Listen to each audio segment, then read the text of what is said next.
You might remember that if you saw last week's video, that I was promising a surprise for this week. Well, if I'm not mistaken, that surprise is not too far away.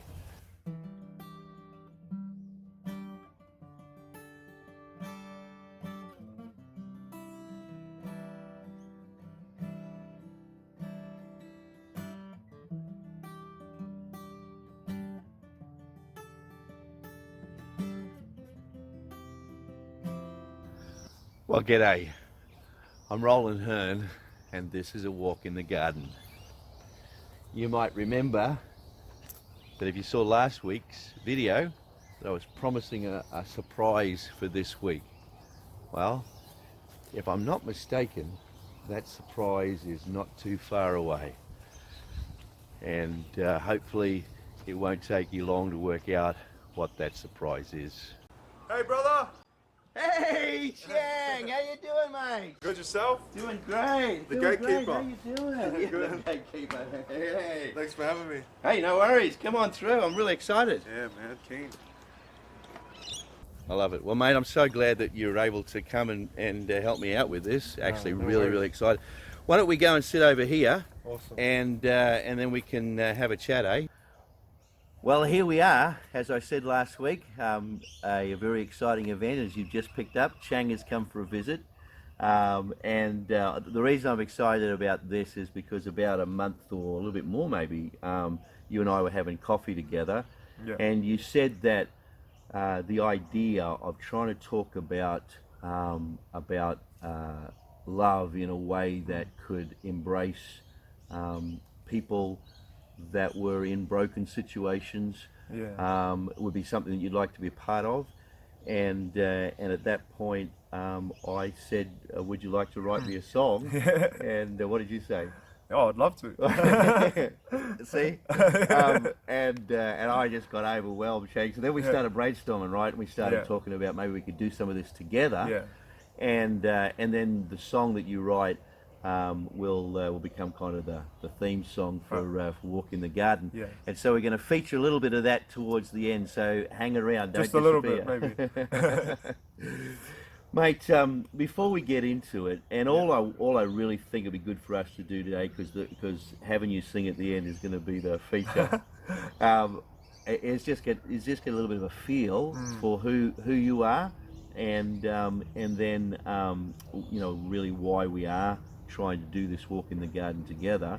By the way, Chang, if you don't know Chang is a couple of years ago became 5th in The Voice Australia. True. And I'm absolutely certain that you were robbed. I was. I'm sure someone was feeding something under the table. That's right. That's right.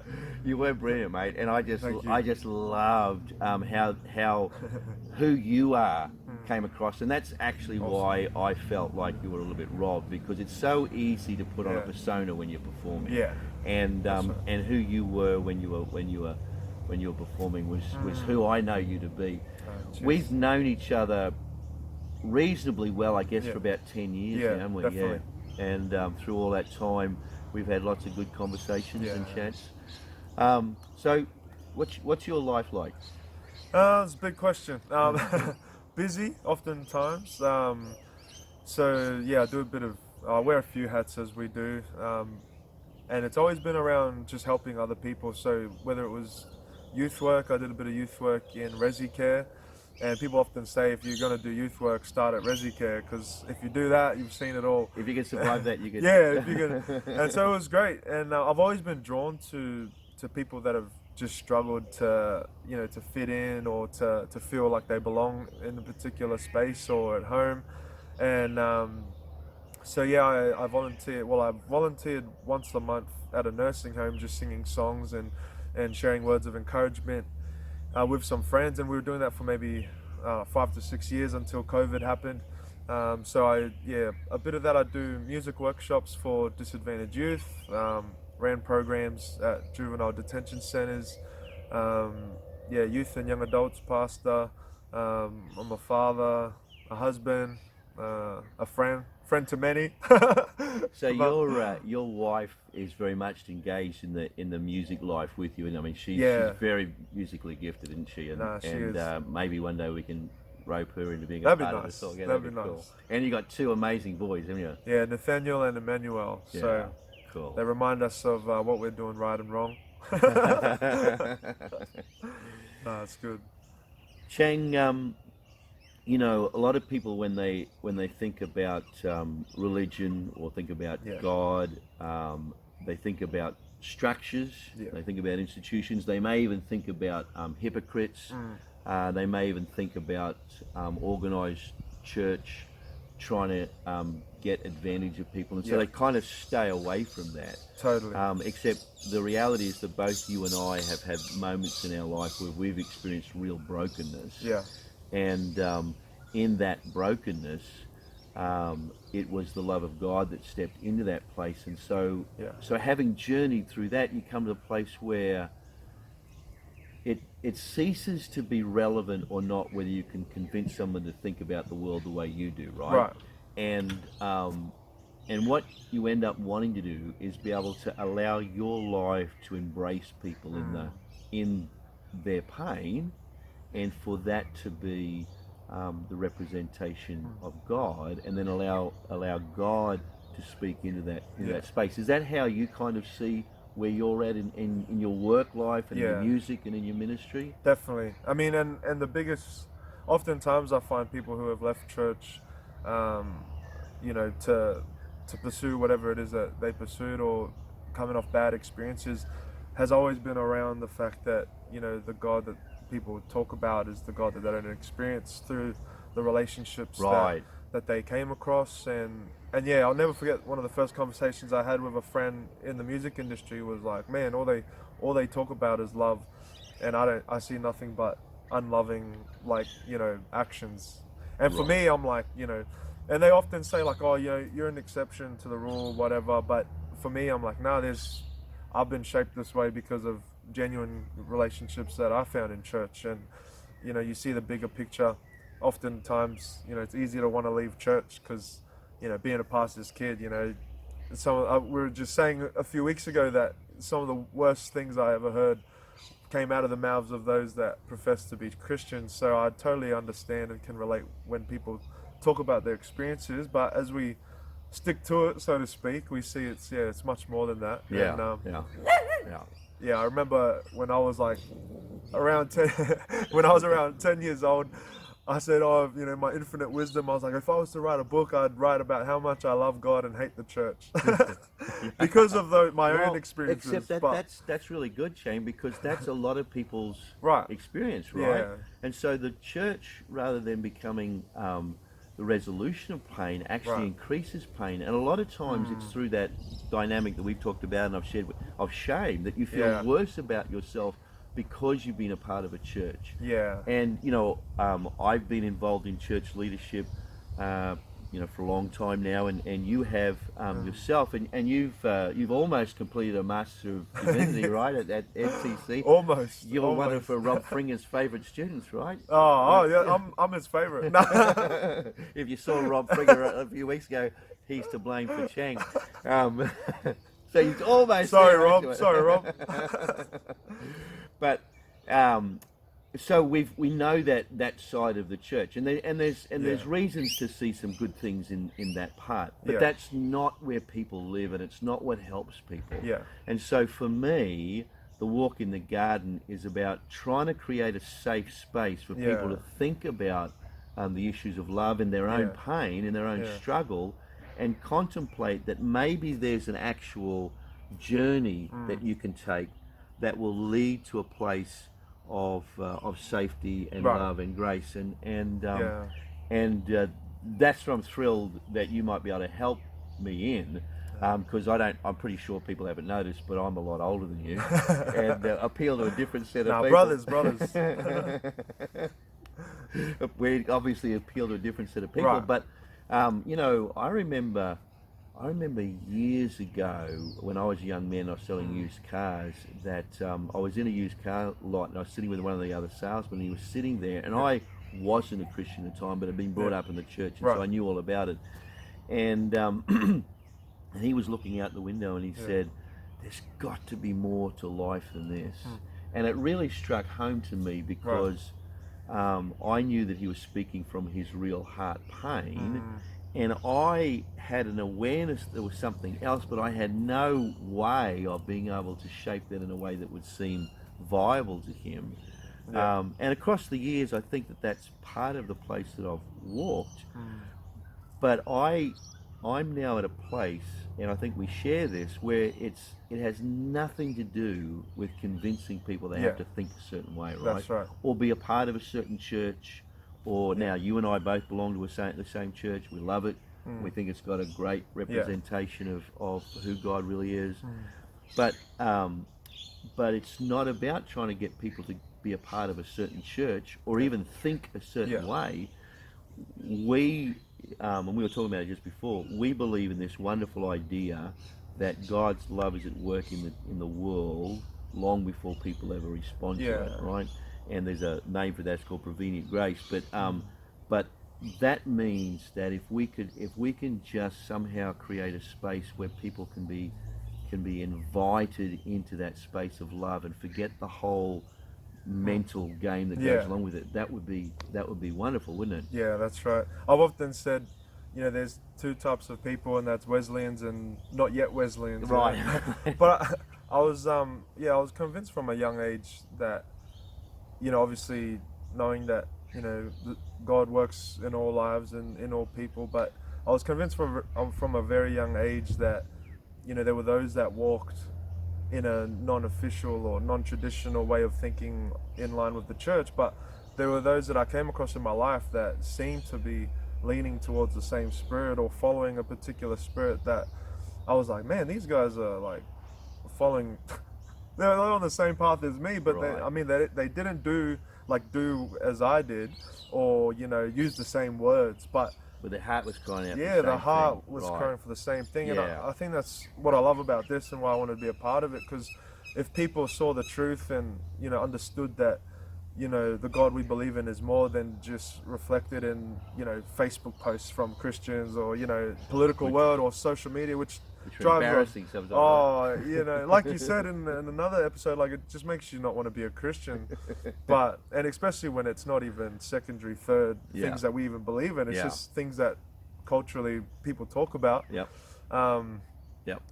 why I'd love to be part of this, and really excited because the God that shaped me was a God of love. And as many times as I could have blamed the church when I've fallen, or at the same time I was always caught by the church. I was nurtured and shown beautiful, had beautiful conversations, and saw people live certain lives that I was like, oh man, that's what it's all about. And there was always that constant reminder. And so I've always carried that into my workplace and in all areas of life, and just naturally been drawn to people that have, whether they've distanced themselves from church or God, but I just love people, And so the way that they talked about God didn't matter to you, right? So even if they didn't believe in God, you were able to recognize their heart was moving in the same place. That's right. And there's a sense in which everybody's on this walk in the garden, right? And it's got me in trouble a lot of times, because depending on the types of people you talk to, but just that, maybe you've said it at times, like, man, this guy's more Christian than this guy, And they're not Christian. And they're not Christian, and it's an interesting thing. But I still am convinced, and just proud to be walking in this journey.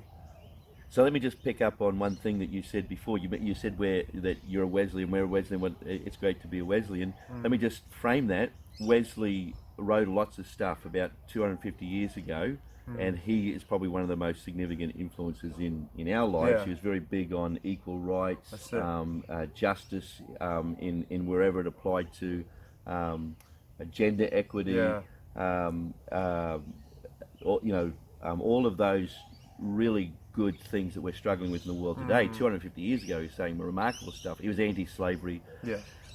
But the thing that he said that drives this whole conversation is that there is nothing higher. In fact, there's nothing else in all of religion than love. Yeah. And that permeated everything that he wrote. And so it's that kind of theme that we're trying to pick up on here, Yeah. to really understand love, and love as valuing people, which is what the whole equal rights, social justice thing is all about, right? It's about showing that we're all worth the same. Yeah. That's awesome, Chang. I love the fact that we get to experiment a little bit with this, and we'll have fun with it, and then just see where it leads to. Yeah. And hopefully people that we know and care about, and other people we never ever meet, find a safe place where they can think about these things. Yeah. And for people that already are Christians, might recognize that maybe there's some spaces in their life that they need to work in, allow love to work in. And those that aren't Christians might say, well, maybe I can look at this from a different perspective.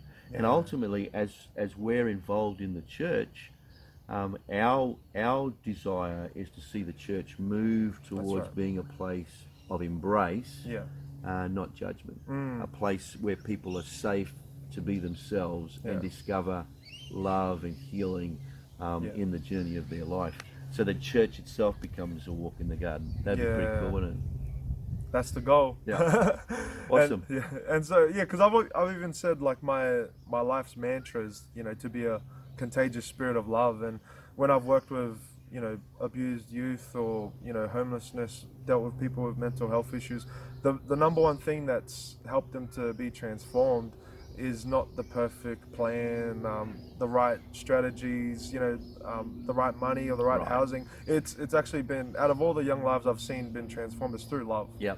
And for me, it's just like, man, that's it. It's like, that's what it's all about. And I've always said, man, if the church is focused on loving people, it's like, come on, man, it's not just the right thing to do; it's what we're supposed to be doing. That's right, exactly. We're not called to judge people. We're called to love people, and we're not called to convince people of something. There's not a framework of thinking that they have to buy into before they can receive love. Yeah.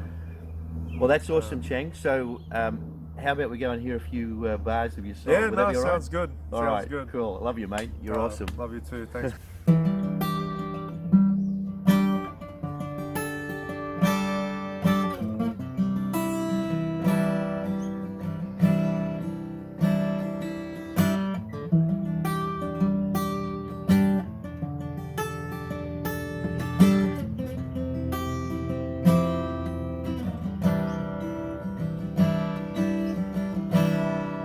I've walked alone, never seemed to go on, feeling lost and ashamed. I'm in chains, but soon to be wrong. I had no hope to live on, feeling lost and ashamed. I'm in chains, but soon to be wrong. Your love is for all beyond the fold. Your love is for all.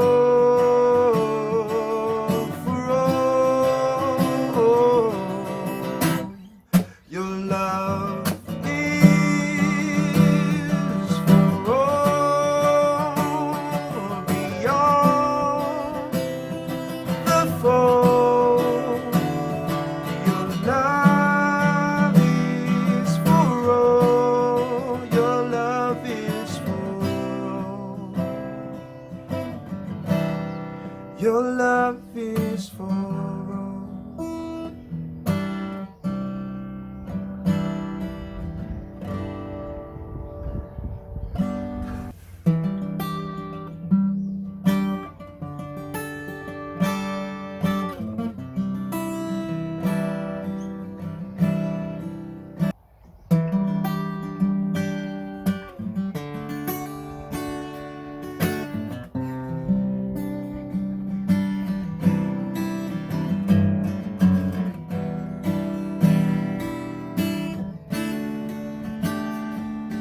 never seem to go on.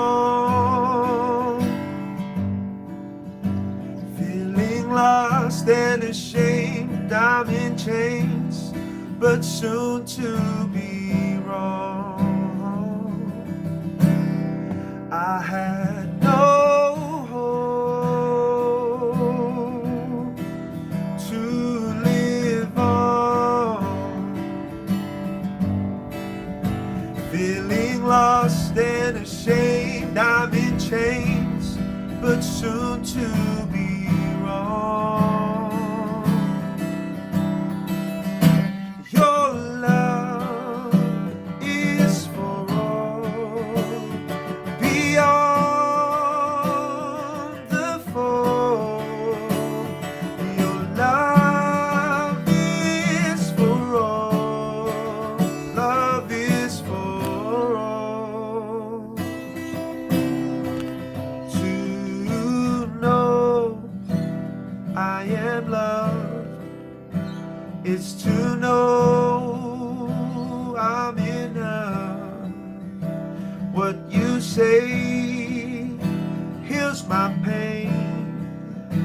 With your love heals our shame. A walk with you is a walk to love. In that I know, oh, I know I'm in love. Your love is for all, beyond the fall. Your love is for all, love is for all. There is no work where there is your love, but a war finding worth. There is no work where there is your love, but a war finding worth. I know that I'm enough. It's written in your love. I know that I'm enough. It's written in your love. Even if I give up, I'm enough in your love. Even if I give up, I'm enough in your love. Your love. What can drive us to live when we live in fear of our world, fear of ourselves? What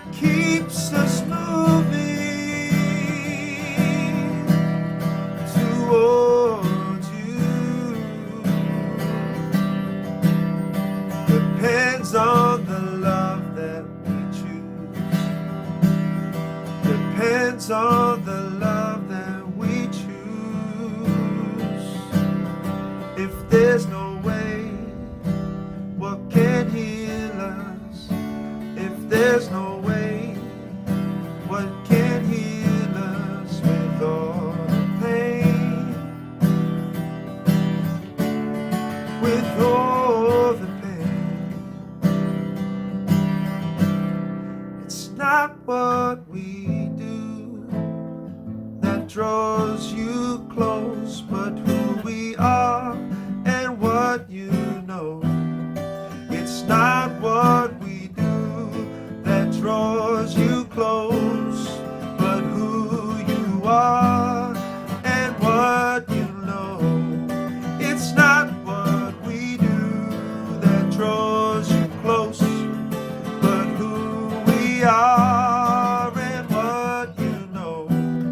It's not what we do. It's not what we do. It's not what we do. It's not what we do that draws you close, but who we are and what you know. It's not what we do. It's not what we do. It's not what we do that draws you close, but who we are and what you know. It's not what we do that draws you close, but who we are and what you know. Your love is for all, beyond the foe. Your love is for all, beyond the foe, beyond the foe, beyond the foe.